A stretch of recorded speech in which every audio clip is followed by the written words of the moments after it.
जलसा रोकना भी नहीं है, फिर इजाज़त भी नहीं देनी। फिर जहाँ हम जलसा कर रहे हैं तो वहाँ पर उन्होंने डैम भी बना दिया वहाँ पर। तो जाहिर है कि उसके मुतबादल क्या सूरत हाल होनी चाहिए वहाँ पे, क्योंकि हमने ये तय किया है कि जलसा इंशाअल्लाह होकर रहेगा। तो इस हवाले से बातचीत चलती रही है। स्टडी कमेटी में मुख्तलिफ डिविजनल हेडक्वार्टर्स पर जलसे, रैलियाँ, मुजाहरे, इसका भी एक शेड्यूल तय करेंगे। शटर डाउन कब होगा, तो याजाम हड़ताल कब होगा, और इस्लामाबाद की तरफ मार्च हम किस वक्त करेंगे, और ये जितने मराहिल आएंगे उन मराहिल में इस्तीफ़ों का तस्करा होता रहेगा। अगले दिनों में हम इसकी स्ट्रेटजी भी तय करेंगे कि इस्तीफ़े हमने किस वक्त ढाल बनाकर इनके सर पे मार देने हैं।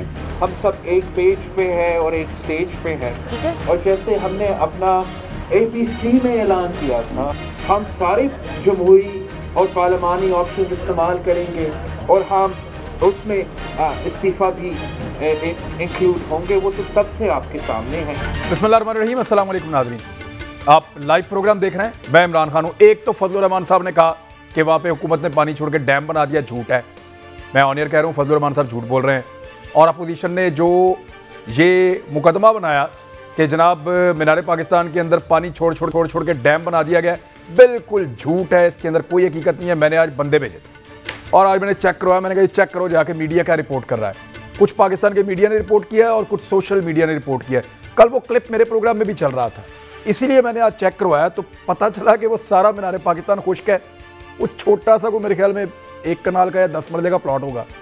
ये बिल्कुल छोटा सा एक एरिया है, स्पेसिफिक एरिया है, जहाँ पे ये पाइप ली गई। इसके अलावा और कहीं कोई पानी मौजूद नहीं है।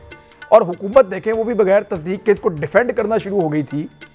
हुकूमत डिफेंड करना शुरू हो गई थी इस बात को कि ये तो हम वैसे ही पानी लगा रहे हैं, पार्क को पानी लगाया जाता है। कहीं पार्क को पानी नहीं लगाया, किसी जगह पे पार्क में पानी जमा नहीं है, ना कहीं पे डैम बनाया गया है। फजलुर रहमान साहब और अपोजिशन इस बारे में झूठ बोल रही है, वहाँ जाकर चेक करवा लें। नंबर 1 तो ये बात होगी क्लियर। नंबर 2, इस्तीफे देने का इन्होंने तस्करा किया कि इस्तीफे दे देंगे 31 तारीख तक।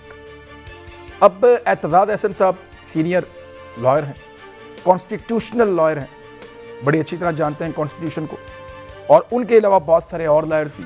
मेरी कुछ वकला से आज बात हुई तो ये डाटा मैं आपके सामने रखता हूँ, बड़ा इंटरेस्ट। और ये डाटा क्या रहा है कि आपको एटलीस्ट जो मेजॉरिटी है उसके इस्तीफे साबित करने पड़ेंगे। देखें, पाकिस्तान का जो आइन है ना, उसमें जो आम इंतखाबात हैं उसके सिर्फ 2 तरीक़ेकार हैं, यानी सिर्फ 2 तरीक़ेकार है आम इंतखाबात करवाने के पाकिस्तान के आइन में। नंबर 1 ये है कि असेंबली की मियाद जब ख़त्म हो जाए तो उसके 60 दिन के अंदर अंदर इंतखाबात करवा दिए जाए। नंबर 1, जब असेंबली की मुद्दत ख़त्म हो जाए। मुद्दत ख़त्म होने का मतलब है 5 साल पूरे कर ले। दूसरा, या तो कौमी असेंबली या जो असेंबली दूसरी है उसको तहलील कर दिया जाए, उसको ख़त्म कर दिया जाए। ये इख्तियार जो है वो वज़ीर-ए-आज़म के पास है।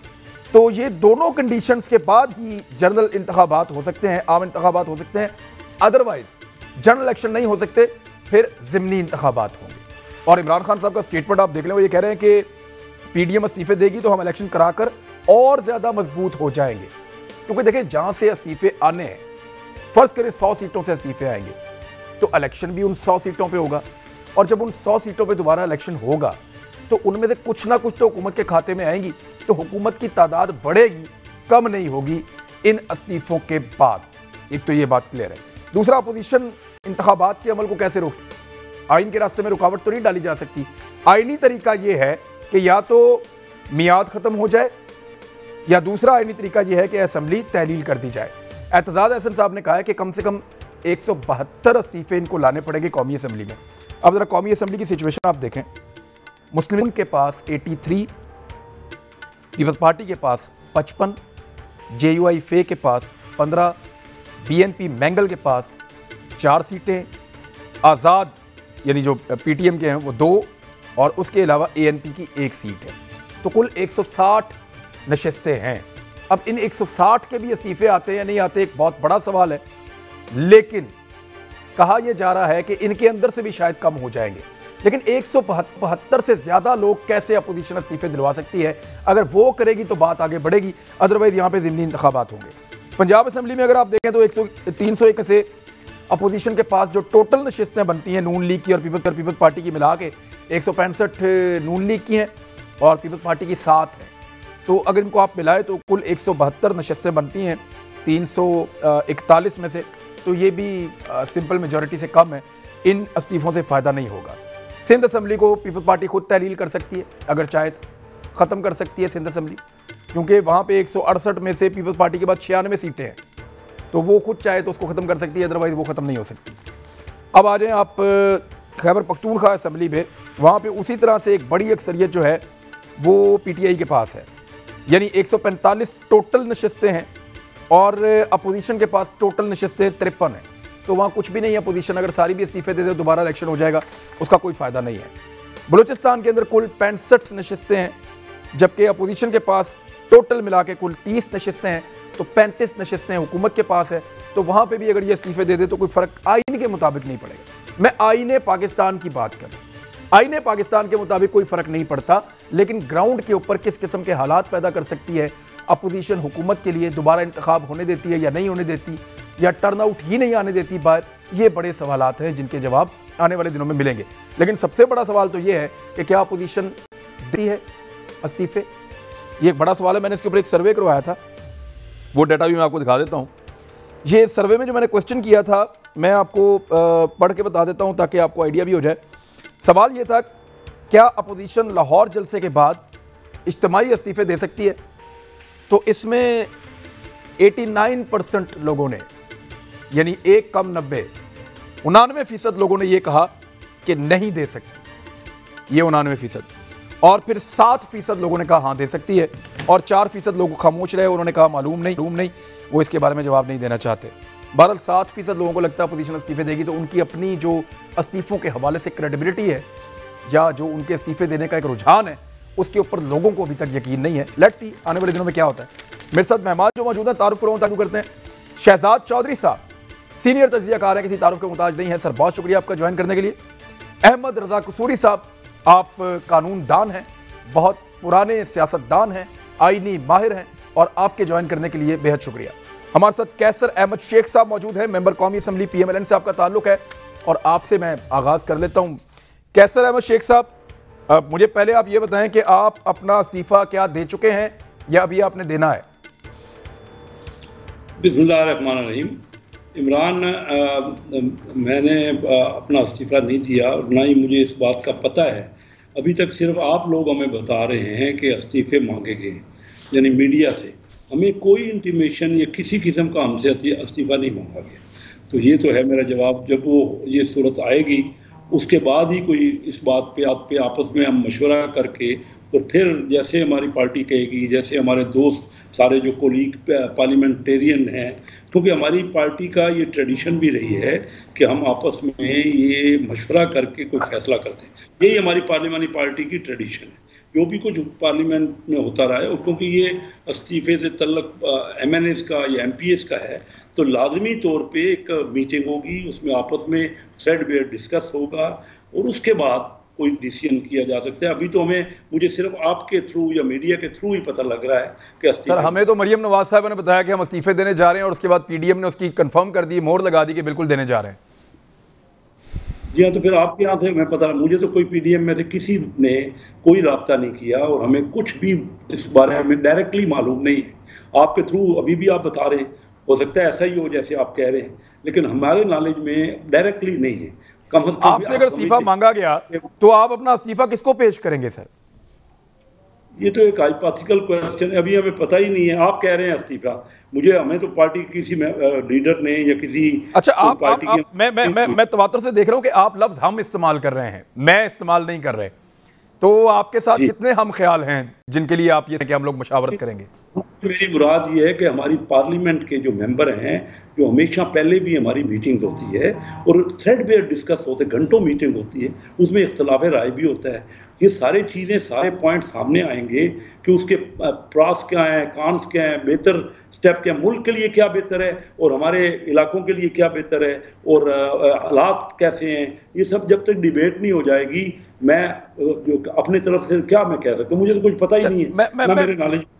मैं सर आपके पास शेख साहब दोबारा आता हूं, मैं अहमद रजा कसूरी साहब, आईनी मामला है जी, और बिल्कुल सिंपल और सादा आईनी मामला है कि इस्तीफे क्या इंपैक्ट डाल सकते हैं इस हुकूमत पे। ये बात की है कि अपोजिशन दे पाएगी या नहीं दे पाएगी, ये बात की कौन सी पार्टी कहां खड़ी होगी। लेकिन सबसे पहले यहां पे आ जाएं कि अगर ये इस्तीफे आते हैं, मैंने आपको तादाद बता दी कि कौमी असम्बली में 160 है और उसके अलावा किसी भी सूबाई असम्बली के अंदर अब सिंपल मेजॉरिटी इस्तीफे नहीं दे सकती, सिवाय सिंध असम्बली को तोड़ा जा सकता है। आपके पास पॉसिबिलिटीज क्या, आईनी ऑप्शंस क्या हैं इसमें? देखें, बात यह है कि इनमें कोई भी इस्तीफा नहीं देगा। वजह यह है कि ये 20-20, 22-22, 25-25 करोड़ रुपया लगा के आए हुए हैं। तो इनका एक बड़ा ख़ास टर्म है कि हाल ही तो उगराई नहीं हुई, यानी अभी तो हमारे जो खर्चे जो हमने किए हैं वही नहीं पूरे हुए, और उसके बाद अगले इलेक्शन के लिए भी पैसे कमाने हैं। तो ये इस्तीफे भी कोई नहीं देगा, कोई भी नहीं देगा। मैं ख़ुद पार्लियामेंट का मेंबर रहा हूँ, मुझे याद है कि उस ज़माने में भी जब इस किस्म की एक करारदाद आती थी कि इस्तीफे दो, तो मैं नाम नहीं लेना चाहते, बड़े बड़े सीनियर पॉलिटिशियन जो है ना वो फुट ड्रैगिंग करते थे उसी कहने की बातें और हैं और करने की बातें और हैं। देखें आप, ये जो कैसर शेख साहब की गुफ्तगू से आपको अंदाज़ा नहीं हुआ उसी कि how non serious he is उसी अबाउट इस्तीफा, और मैं ख्याल rightly so, because I don't think कि इस किस्म का क्राउड जो है वो इस्तीफे देगा। देखें, ये बड़ी सीनियर वॉइस है पाकिस्तान पीएमएलएन की, जो है बड़ी सीनियर वॉइस है। मैंने इसलिए आज उनको दावत दी कि हमें पता चले कि ग्राउंड के ऊपर रियलिटी क्या है, और सीनियर पॉलिटिशियंस जो इस हल्ला गुल्ला के अंदर शामिल नहीं होते वो इस पे क्या सोच रहे हैं। जी हाँ, मतलब कि उनका बड़ा सीरियस दिखे ना कि उन्होंने कहा कि मुझे अभी तक कोई ऑफिशियली इंटीमेट किसी ने नहीं किया उसी। That speaks volume. वो जो होते हैं जाले किस्म के लोग हो गए जो बस मियाँ साहब ने क्या छड़िया, इस्तीफा दे देंगे।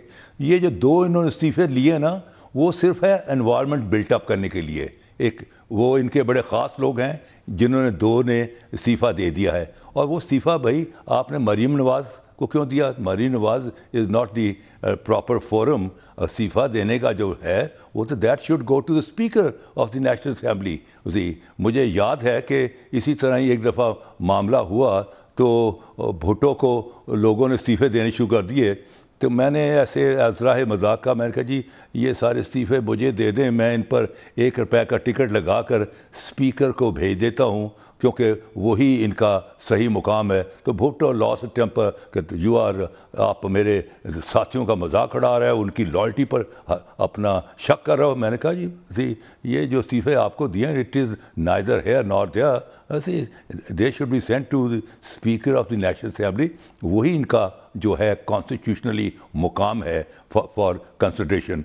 तो चीज़ ये है जी कि मेरा जो तजर्बा है पार्लियामेंट्री, वो ये में से इस्तीफा कोई नहीं देगा जी।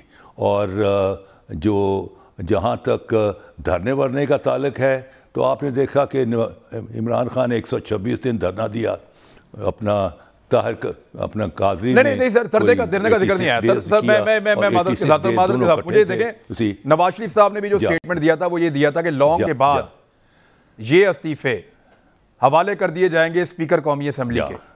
लॉन्ग मार्च के बाद उन्होंने धरने का तस्करा नहीं किया, जो नवाज शरीफ साहब से मनसूब खबर आई है वहां पे भी।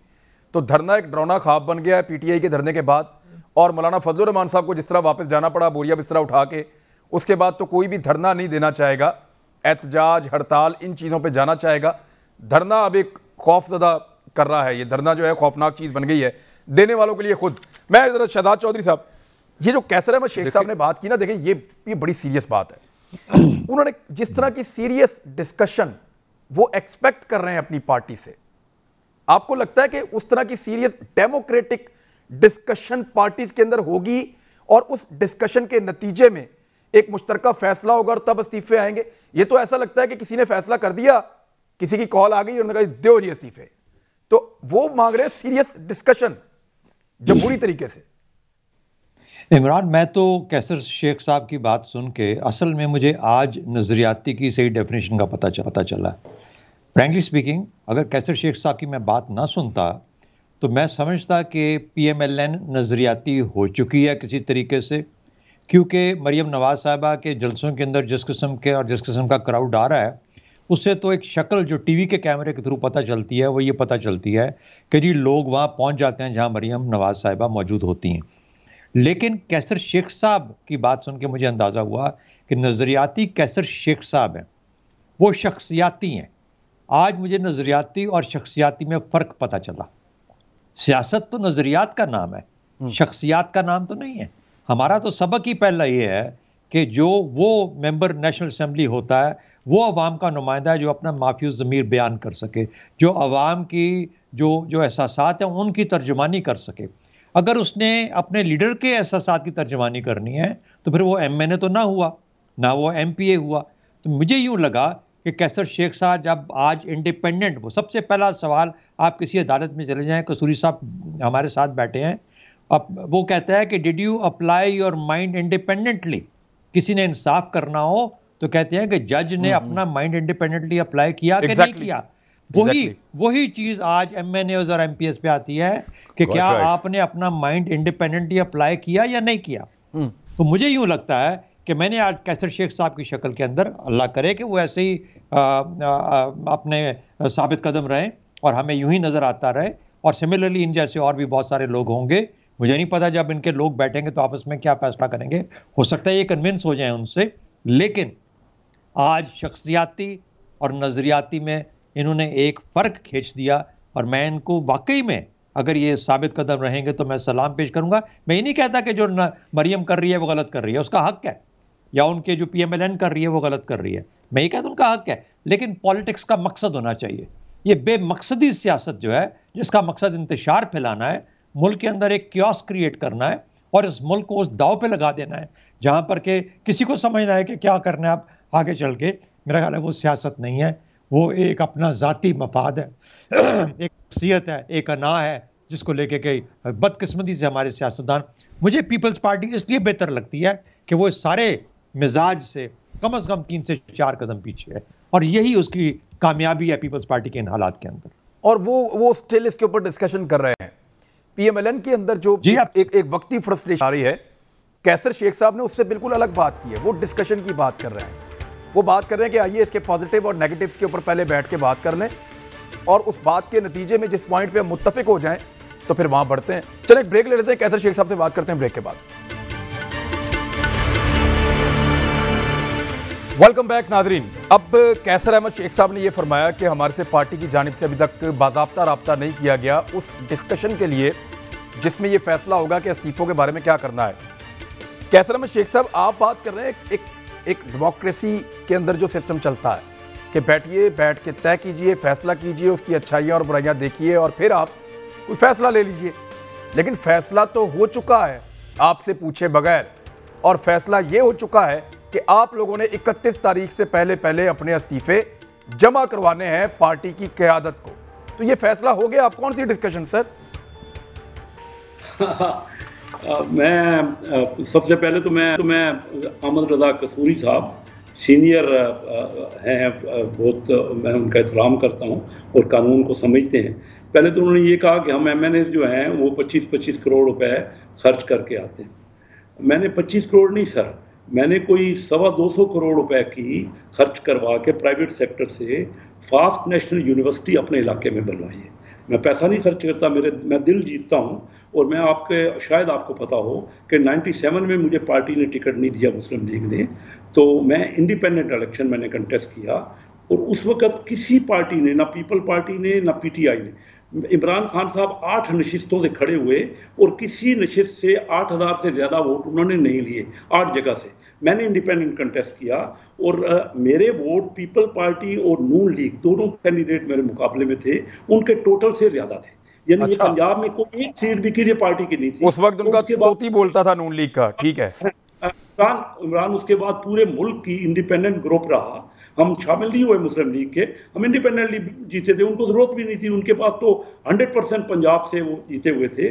तो सिर्फ 5 मेंबर, दानियाल अजीज थे, हलाकू खान जो मरहूम फोत हो गए पक्कर से, नसरुल्लाह दरेशक और जाफर लगारी और मैं, 5 पंजाब से, कुछ सिंध से, तो 11 मेंबरों के हमने बनाया ग्रुप, और मैं 2.5 साल उन्होंने मुझे अपना चेयरमैन इलेक्ट किया। 2.5 साल हम, मियां नवाज शरीफ साहब प्राइम मिनिस्टर थे और मैं इंडिपेंडेंट ग्रुप का चेयरमैन था, उनके मुकाबले में पंजाब से और कोई बंदा नहीं था। तो ये तो खैर बाय द वे आपने क्योंकि तो हम खर्च तो करते हैं, लेकिन हम खर्च करते हैं। मैंने 2 यूनिवर्सिटियाँ अभी बनवाई। एक फास्ट यूनिवर्सिटी जो है वो सिर्फ एक लाहौर में है, जो कंप्यूटर साइंस की पाकिस्तान की बेस्ट यूनिवर्सिटी है, और पूरे पंजाब की दूसरा कैंपस चंडीगढ़ में मैंने बनवाया। ठीक है सर, ठीक है। अब आई अंडरस्टैंड सर कि आप ये कह रहे हैं कि आप पैसे लगा के नहीं जीते, लेकिन मेरे सवाल की तरफ आ गए। बात ये है कि हम लोगों में ये करे, हमारी पार्टी की ये मैं ये कहूँगा कि हमेशा से ये पार्लिमानी हमारा डेकोरम रहा है। जब से मैं मेंबर हूँ मैं इख्तलाफ भी करता रहा हूँ, या कई जगह पे पार्टी के अंदर इख्तलाफ किए, लेकिन हमारी पार्टी की ये ट्रेडिशन है। और यही ट्रेडिशन मैं आपको यकीन दिलाता हूँ कि फैसला नहीं हो चुका। ठीक है, लीडर्स ने कह दिया, इसका मतलब फैसला नहीं है। पार्लियामेंट्री डेकोरम और पार्लियामेंट्री जो तरीकाकार है वो हमेशा, और हमारी पार्टी की होती है मीटिंग, और मैं तवक्को करता हूँ, मैं समझता हूँ कि इसमें मैं नहीं कह रहा कि मैं कोई पार्टी के खिलाफ जाऊँगा। अगर पार्टी मुझे ये कन्विंस कर लेगी कि ये मुल्क के मफाद में है, लोगों के मफाद में है, और मैं इलेक्ट होता हूँ तो जिन लोगों को मैं जवाब दे हूँ उनके मफाद में है, तो सर आप अपनी जाती राय देखें। आप पार्टी को आप कन्विंस कर लें या वो आपको कर लें, आप अपनी जाती राय भी दे दें। एक इस्तीफे के बारे में आपकी क्या राय है? दूसरा मैं आपको ये बता दूं, क्लियर कर लें सर इस बात को कि पार्टी आपकी ने ये मशवरा दिया है कि इस्तीफे दो, वहां पे आपकी पार्टी ने कहा इस्तीफा, वो फैसला कर चुके हैं आपकी पार्टी के लोग। आप कौन सी डिस्कशन मांग रहे हैं? वो पहले होनी थी, अब तो उन्होंने फैसला सुना दिया जाके।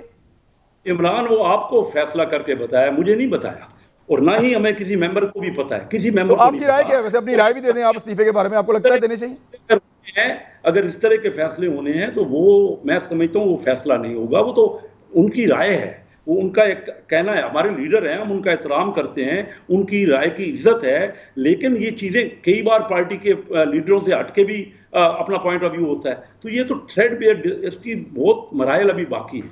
अगर मुल्क के मफाद में, लोगों के मफाद में, मैं ये समझता हूँ इस वक्त हमें, जो मेरा बात करना चाह रहा हूँ, इसको छोड़िए इस्तीफों को। मैं ये समझता हूँ कि जिस नहज पे हमारा मुल्क चला गया, मैं क्योंकि इकोनॉमिस्ट हूँ और बिजनेस करता हूँ, मैं कराची चैम्बर ऑफ कॉमर्स के हाईएस्ट वोट लेके प्रेसिडेंट इलेक्ट हुआ, और वो रिकॉर्ड भी मेरा 25 साल पुराना या 30 साल पुराना अभी तक कायम है। उसको छोड़िए, मैं बात ये करना चाह रहा हूँ कि ये वक्त नहीं है, ये मुल्क नीचे जा रहा है कि हम टसल करें। दोनों को चाहिए। हुकूमत ने जो असल में काम किया ना, शुरू से इमरान खान साहब ये समझिए कि वजीर आज़म बनने का ये मतलब है कि जो जिसको चाहें वो जो कर लेंगे। वो इतना ललकारते रहे हमें कि आइए हम आपको कंटेनर देंगे, आप करके दिखाइए जल्द से। ये नहीं होता। वजीर आज़म का काम है, जब वजीर आज़म बन गए हैं तो अपने मुल्क को साथ लेके चलें। मुल्क को डिवाइड कर दिया हमने, हम क्या रिजल्ट दे रहे हैं इस वक्त मैं आपको बताऊं। अब तो वो कह रहे हैं, अब तो देखें ना, आप वो ये कह रहे हैं कि कौमी डायलॉग की पेशकश मैं कर रहा हूं। वो कहते हैं कि आओ करप्शन के अलावा किसी भी चीज पे मेरे साथ बात करो। वो कहते हैं इमरान हम कहते रहे, और मेरी कई तकरीरें, मेरे कई प्रोग्रामों में मियां शहबाज शरीफ साहब कहते रहे, बिलावल साहब कहते रहे। देखें ना, सेम टाइम में शहबाज शरीफ साहब कह रहे थे कि आए मिसाके मईशत कहते हैं। देखें शहबाज शरीफ साहब ने आज कहा कि मिसाके मईशत, और अगले दिन मरियम ने कहा कि मजाके मईशत। यानी आपके अपने अंदर भी तो एक डिवीजन थी ना, एक हार्डलाइनर्स का ग्रुप था और गैर संजीदगी फिर दोनों तरफ से थी। मैं आपका नुक्ता आ गया, मैं वापस आपके पास आता हूं। जरा मैं एक मिनट सर, मुझे जरा शहजाद चौधरी साहब, ये जिस डिस्कशन की डिमांड कर रहे हैं, जिसकी ये बात कर रहे हैं कैसर अहमद शेख साहब, वो तो नहीं हुई। तो डेमोक्रेसी जिसके लिए ये अपोजिशन या पीडीएम लड़ रही है, जिस जमहूरियत और सिविल बालादस्ती के लिए पीडीएम लड़ रही है, क्या पीडीएम के अंदर वो सिविल बालादस्ती है, वो जमहूरियत है जिसके लिए वो जंग कर रहे हैं? देखिए, ज़ाहिरन तो बादी नज़र में तो बिल्कुल नहीं है। ये जिस तरह आपको कैसर शेख साहब ये कह रहे हैं कि हमें नहीं बताया गया, तो इसका मतलब है कि कहीं ना कहीं पे बैठ के पहले पार्टी को फैसला करना चाहिए कि मुल्क के हक में क्या है, मुल्क के फ़ायदे में क्या है, मुल्क का मफाद किस चीज़ में है। देखिए, मुल्क का मफाद अगर ये बोले, PMLN बोले, PPP बोले, या PDM बजाते खुद एक प्लेटफॉर्म से कहती है कि इमरान खान का चले जाना मुल्क के मफाद में, और ये हो सकता है कि हम सब ना समझते हों, लेकिन ये सही समझते हैं और इनको पता है, इनका सियासत का तजर्बा है कि इमरान खान अगर सीन से हट जाए या PTI को हटा दिया जाए तो मुल्क के मफाद में, और ये मान लेते हैं इनकी बात हमें। तो उसका भी कोई तरीका दिया हुआ है कि आप नो कॉन्फिडेंस मोशन ले आएँ, उसके बाद आप अर्ली इलेक्शन अगर किसी तरीके से प्रेशर जो भी ये डाल रहे हैं, और प्रेशर डालते डालते आप उस नहज पे ले जाएं जहां पर कि ये अनगवर्नेबल हो जाए रियासत और ये मुल्क, और ये पार्लियामेंट ना चल पाए या अनगवर्नेबल हो जाए, उस सूरत में फिर ये जो उस वक्त का सिटिंग प्राइम मिनिस्टर है वो फैसला करेगा कि जी मैं डिसॉल्व करता हूँ असेंबलीज को, और उसके बाद वो प्रेसिडेंट को एडवाइस कर सकता है। ये तरीके हैं करने के काम। लेकिन अगर आप किसी की कनपट्टी पे बंदूक रख के ये कहें कि आप घर चले जाएं या आप छोड़ दें, वो 2.25 करोड़ लेके वोट वो भी आया हुआ है, वो कहता है मेरे 2.25 करोड़ वोट किस काम के हैं, चलिए 2.25 नहीं कहते हैं कि उसमें से 20 लाख भी अगर निकाल दें कि एक्स्ट्रा डाल दिए कि किसी ने, फिर भी वो आपसे कम से कम 25-30 लाख वोट ज्यादा है उसके। तो we have to give some due respect to this particular process. आप खुद उस प्रोसेस को निशाना बना रहे हैं और तबाह कर रहे हैं, जिस प्रोसेस से सब पार्टियों ने आना है अपनी अपनी बारी में वोट लेके। तो आप अगर इस जो 342 का ऐवान है उसको अगर तबाह करेंगे, उसको सैबोटाज करेंगे, तो अगला 342 का ऐवान जो है वो भी सैबोटाज हो जाएगा। चले तो इसलिए उनके हिसाब में हमें एक चीज और जाननी चाहिए जरा शेख साहब से।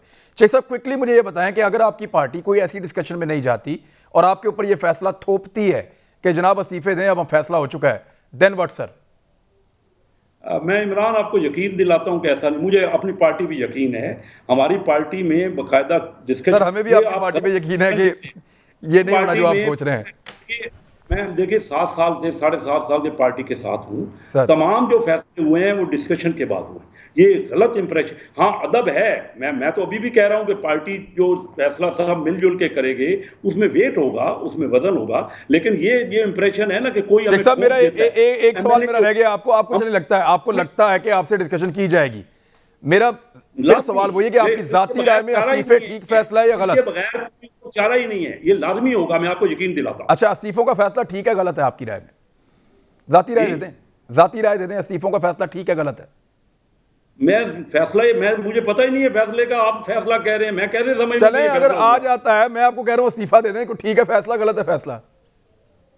नहीं, फैसला तो मैंने पहले कहा ना, थ्रेड बेस्ड डिस्कस, जब तक आर्गूमेंट ना हो, ये असेंबली का पार्लियामेंट होती क्या है, अगर एक आदमी ने फैसला कर देना, मार्जिन आपने रखा हुआ है। ठीक है शेख साहब, मैं अहमद कसूरी साहब, अब ये अहमद कसूरी साहब, आपकी बात जो है ना वो अब समझ आ रही है कि इस्तीफा देना इतना भी आसान नहीं है, और इस्तीफे लेना चाहे अपनी पार्टी से भी लेना हो वो भी इतना आसान नहीं है। देखिए, आपको लगता है कि नून लीग अब डिस्कशन करेगी जब वो फैसला कर चुकी है कि अपने इस्तीफे लेने हैं, और किस तरह ये डिस्कशन होगी? मुझे पूछ रहे हैं अहमद रजा कसूरी साहब? देखिए, इमरान खान देखें, बात यह है कि मरियम ने अपनी एक तकरीर में कहा था कि जो लोग इस्तीफा नहीं देंगे उनके घरों पर वर्कर हमला करेंगे। दैट स्पीक्स वॉल्यूम कि उनको पता है कि बहुत सारे लोग जो है इस डिमांड पर फुट ड्रैगिंग करेंगे।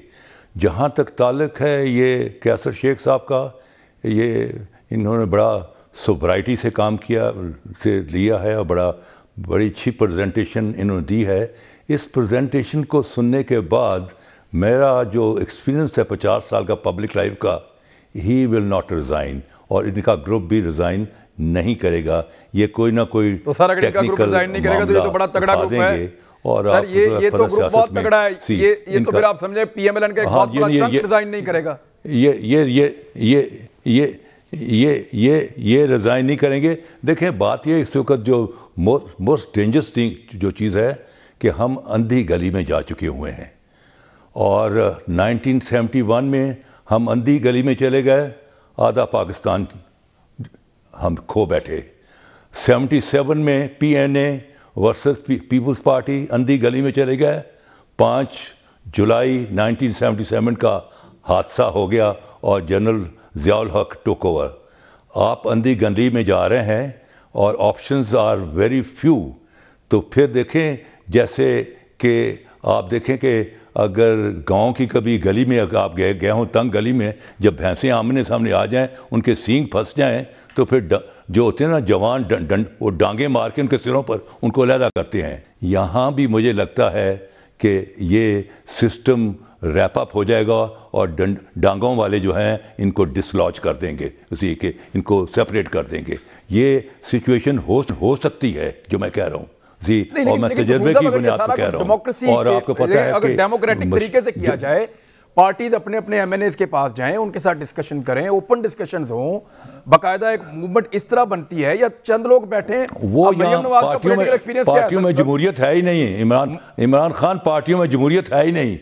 किस पार्टी में जमहूरियत है? उसी जहां अपना बिलावल और जहां मरियम, जहां अपना मोनू सलाही, और भाई ये कौन लोग हैं?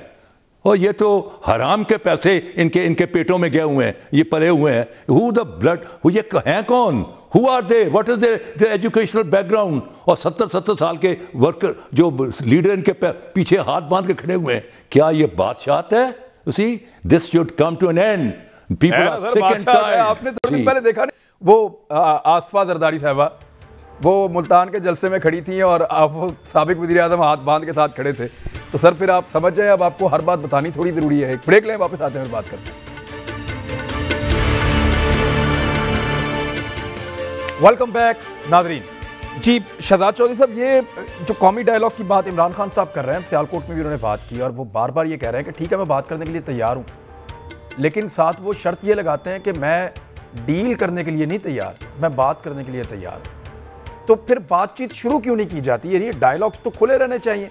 इससे पहले आपको याद होगा जब शहबाज शरीफ साहब ने कहा था कि मिसाके मईशत किया जाए, तो हुकूमत अभी उसको अप्रिशिएट कर रही थी, साथ ही अगले दिन मरियम नवाज ने कहा कि मजाके मईशत जो है वो ना किया जाए। यानी ये पहले दिन से बातचीत के हक में बहुत सारे लोग नहीं हैं, चाहे वो हुकूमत में हो चाहे अपोजिशन में हो। लेकिन खान साहब आप ऑफर तो कर रहे हैं। इमरान भाई, बात यह है कि अगर हम अभी भी सिर्फ जो सामने नज़र आता है उस पर जाएंगे और हम असल में जो अंडरलाइंग प्रॉब्लम है उसको एड्रेस नहीं करेंगे, तो ये चीज़ ऐसे ही चलती रहेगी। PMLN की परेशानी फ़ौज है, पाकिस्तान की अफवाज, और उनको उनके कहने के मुताबिक उनका जो रोल है इलेक्शंस के अंदर या इमरान खान जैसे लोगों को लाने के अंदर, उनके मुताबिक वो नहीं होना चाहिए। इसका सिर्फ एक इलाज है, इसका इलाज ये है इलेक्शन रिफॉर्म, इलेक्शन कमीशन की वो ताकत कि वो अपना जो कहा चाहता है, जो किया जाता है। ये याद रखें, इसी मुल्क के अंदर इससे पहले 2 इलेक्शन क्या थे? एक NRO का इलेक्शन था, एक RTO का या ROs का इलेक्शन था। जहां पर हमने हर इलेक्शन के साथ एक नाम देना है, वहां का इलेक्शन कमीशन कैसे मजबूत है, कैसे इंडिपेंडेंट? तो मैं मादरत के साथ कथा कलामी मादरत सर, देखें PMLN का प्रॉब्लम ये नहीं है कि फौज मुदाखलत क्यों करती है, उनका प्रॉब्लम ये है कि फौज की मुदाखलत का नुकसान हमें क्यों होता है। यानी ये बिल्कुल एक उलट चीज है सर। नहीं तो 2013 से लेकर 2018 तक तो उनको कोई उसका नुकसान नहीं हुआ था, नहीं था ना, एतराज भी नहीं था, फायदा हुआ तब एतराज भी नहीं था। PMLN को 5 साल बड़े फ्री जबरदस्त मिले उनको, उन्होंने अपनी हुकूमत की, PMLN ने हुकूमत की। ये दूसरी बात है कि नवाज शरीफ साहब को 1.25 साल जो है वो छोड़ना पड़ा। अगर वो 1.25 साल छूटने का मसला है तो वो फिर उसके अंदर फिर आप वापस go back to the courts, अदालतों के पास चले जाएं, हमारे साथ बड़ा जुल्म हुआ है और इसको सही तौर पे इसको करेक्ट किया जाए, इस अनोमली को इसकी रेमेडी दी जाए। अगर ये बात है तो अदालतों में जाए। कहने का मतलब ये हुआ कि असल मसला कुछ और है, और हम जो बातचीत करते हैं, मेरा ख्याल है कि इमरान खान और PMLN की आपस में या PDM की और इमरान खान की बातचीत में इसका कोई हल नहीं है। हाँ, एक हल है, अगर आपकी नीयत ठीक हो, अगर आप मिलके इस मुल्क के मसाइल को हल करना चाहते हो, आगे लेके जाना चाहते हो, तो आप ये डिसाइड करें। क्विकली मुझे सर, एग्जैक्टली सर, मैं सर अहमद रसूली साहब, क्विकली मुझे सिर्फ एक जुमले में इसका जवाब आप अगर दे पाएं तो। This country is in the hands of political jokers and political pygmies. This country is in the hands of political jokers and political pygmies. ये मुल्क बड़ा क्राइसिस सिचुएशन में है, बिकॉज मुझे कोई यहाँ नजर नहीं आता ऐसा शख्स जो इस डूबती हुई नैया को उसी साहले मुराद मेरे पास वक्त खत्म हो गया है, लेकिन मामला ये है कि अभी तक यही तय नहीं हुआ और पब्लिक के दिमाग में भी कंफ्यूजन है कि ये तहरीक है एक्चुअली किस लिए। अब तक के लिए इतने, अपना ख्याल रखिएगा, कल मुलाकात होती है, अल्लाह हाफिज़।